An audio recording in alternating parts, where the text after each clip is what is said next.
This past week, federal health officials declared monkeypox a public health emergency, part of the effort to free up resources that can help deal with the spread. Joining me now to talk about how Michigan is contending with monkeypox is the state's chief medical executive, Dr. Natasha Bagdasarian.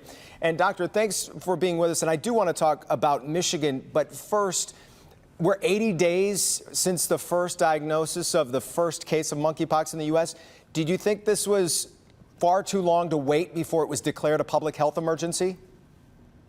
Well, you know, it was declared a public health emergency by the World Health Organization a while ago. And this is something that we've been following very closely, both in the United States and around the world. Cases have definitely been growing. I think early on, there was hope that this multinational outbreak could be contained sooner, that perhaps cases could be contained and we could prevent spread from happening into some jurisdictions, into some countries before we got to that point. But we're in a position now where mobilizing these resources is still going to be really helpful. There are tools that are available in small numbers that we need to make available on a larger scale to really combat this public health threat. Is the window closing on containing it at this point? You sound more hopeful than more negative about it. Well, here in Michigan, our case numbers are still, we still have a chance to really contain transmission at this point.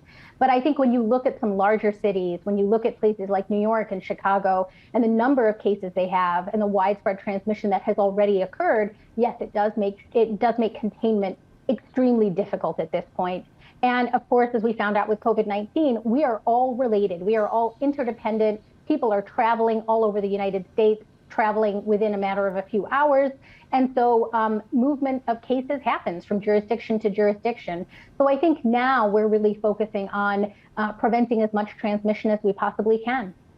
Yeah, and I believe it was as of Thursday, I feel like it was 66 cases in Michigan. I'm sure that number has crept up a little bit now. But like you mentioned, stopping transmission, here we are in August. In a month, kids are going back to school. We have colleges where obviously there's going to be more contact between students on a college campus. How important is this next 25 to 30 days? It's very important. I'm glad you asked this question. I think one of the components that we have to really address head on when we're talking about information around monkeypox virus, or MPV, is the fact that this is not only going to be confined to one specific demographic group. This is not only going to be confined to sexual transmission. We know that the monkeypox virus can transmit through close contact, direct contact, face-to-face contact, sharing of things like bedding and linen. And so in congregate setting, in places like dormitories, in any sort of place where people are close together in indoor spaces, transmission can occur with that type of close contact. And so now is really the time for us to be talking to the public, doing outreach and education about how this virus spreads, what the rash looks like, what the other signs and symptoms are, and what we want people to do if they're concerned about their risk for monkeypox.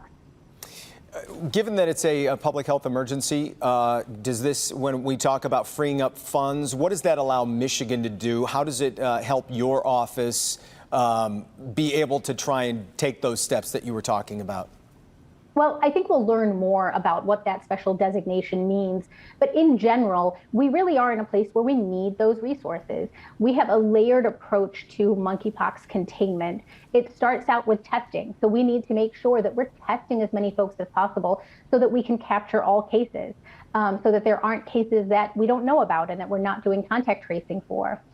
We need to make sure that we're doing full case investigations and that local health departments have the resources they need to follow up on individuals who have monkeypox and see who they've been around and who could have also been exposed. So we need resources for that sort of testing and then contact tracing to take place. The next layer of this is to provide vaccine to those who are close contacts.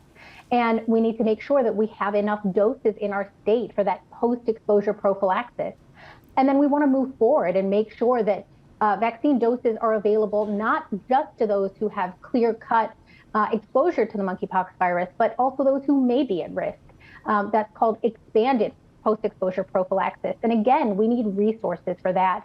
So a lot of this does hinge on having the appropriate resources for things like contact tracing, case investigation, vaccines, outreach, educational campaigns.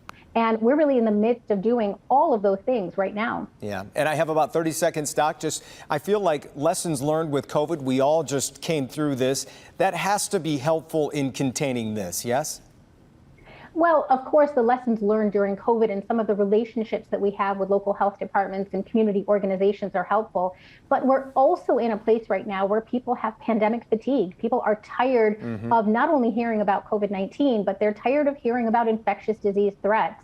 So I think that while there are some really helpful things about having recently gone through COVID-19, we also need to make sure that the public is ready and able to listen to this new messaging that we're putting out there. Yeah. Doctor, we thank you for your time this morning. Dr. Natasha Bagdasarian, always great to hear your expertise. Thank you.